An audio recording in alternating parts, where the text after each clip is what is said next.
गौड़ देश में वर्धमान नाम का एक नगर था, जिसमें गुणशेखर नाम का राजा राज करता था। उसके अभयचंद नाम का दीवान था।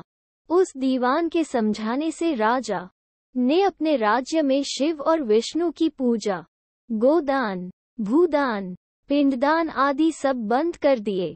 नगर में डोंडी पिटवा दी कि जो कोई ये काम करेगा, उसका सब कुछ छीनकर उसे नगर से निकाल दिया जाएगा। एक दिन दीवान ने कहा, महाराज, अगर कोई किसी को दुख पहुंचाता है और उसके प्राण लेता है तो पाप से उसका जन्म मरण नहीं छूटता। वो बार बार जन्म लेता और मरता है।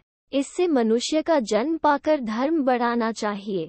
आदमी को हाथी से लेकर चींटी तक सबकी रक्षा करनी चाहिए। जो लोग दूसरों के दुख को नहीं समझते और उन्हें सताते हैं, उनकी इस पृथ्वी पर उम्र घटती जाती है और वे लूले लंगड़े, काने, बौने होकर जन्म लेते हैं।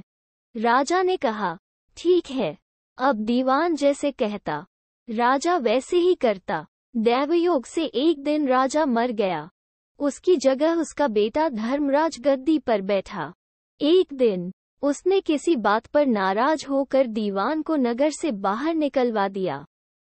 कुछ दिन बाद एक बार वसंत ऋतु में वो इंदुलेखा, तारावली और मृगानक्वती, इन तीनों रानियों को लेकर बाग में गया।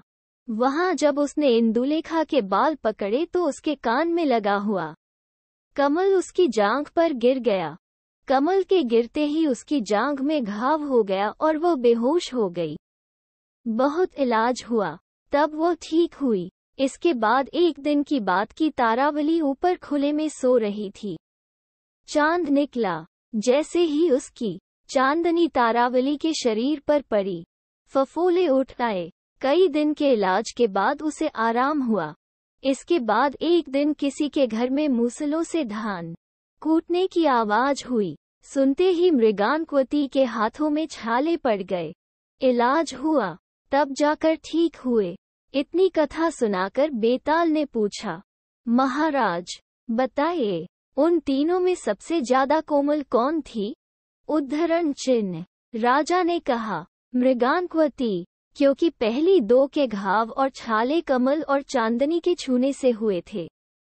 तीसरी ने मूसल को छुआ भी नहीं और छाले पड़ गए, वही सबसे अधिक सुकुमार हुई।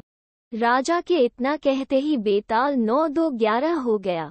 राजा बेचारा फिर मसान में गया और जब वो उसे लेकर चला तो उसने एक और कहानी सुनाई।